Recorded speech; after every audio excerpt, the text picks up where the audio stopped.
નમસ્કાર મિત્રો આજે ગુજરાતમાં ધુમ્મસ જોવા મળ્યો અને ગુજરાતમાં ભેજનું પ્રમાણ કચ્છ અને સૌરાષ્ટ્રમાં વધારે જોવા મળ્યું। અત્યારે મિત્રો અરબી સમુદ્રમાં એક સાયક્લોનિક સર્ક્યુલેશન સર્જાયું છે। સાથે મિત્રો વાયવ્ય દિશામાંથી એક સિસ્ટમ ગુજરાતમાં આવી રહી છે। 4 તારીખે આ સિસ્ટમના વાદળા ગુજરાતમાં આવી જશે અને 4 તારીખે આ વાદળા ગુજરાતના વિવિધ વિસ્તારોમાં ફરી વળશે અને 4 તારીખે ગુજરાતમાં માવઠાની આગાહી ઉત્તર ગુજરાત અને કચ્છના વિસ્તારોમાં કરવામાં આવે છે। આજે મિત્રો 1 ફેબ્રુઆરી અને અહીંયા તમે બિલકુલ લાઈવ જોઈ શકો છો।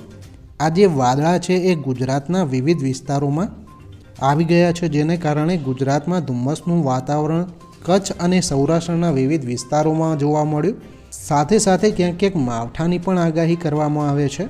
ગુજરાતમાં 4 અને 5 તારીખે પણ માવઠાની આગાહી છે। મિત્રો 1 તારીખે અને સવારે 8 વાગે કચ્છના સિસાગઢ, ભુજ, નિરોણા, નલિયા, નાગવીરી તથા દ્વારકા, પોરબંદર, જૂનાગઢ અને તેની આજુબાજુના વિસ્તારોમાં ભેજનું પ્રમાણ વધારે જોવા મળ્યું અને સાથે સાથે ધુમ્મસનું વાતાવરણ પણ જોવા મળ્યું। મિત્રો ગુજરાતમાં જે પવનની દિશા છે એ વાયવ્ય તરફની છે અને પવનની ઝડપ પણ વધી જવાની છે।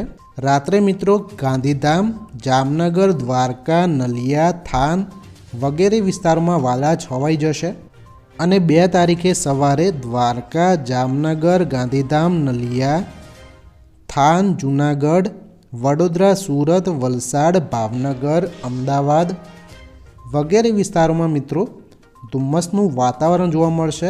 સાથે સાથે ક્યાંક માવઠાની પણ આગાહી કરવામાં આવે છે। મિત્રો 4 અને 5 તારીખે પણ ગુજરાતમાં માવઠાની આગાહી છે, છતાં મિત્રો તમે ચેનલને સબસ્ક્રાઈબ કરી લેજો, કારણ કે હવામાનમાં કોઈપણ પ્રકારનો ફેરફાર હશે તો તમને આ ચેનલ પરથી જોવા મળી જશે।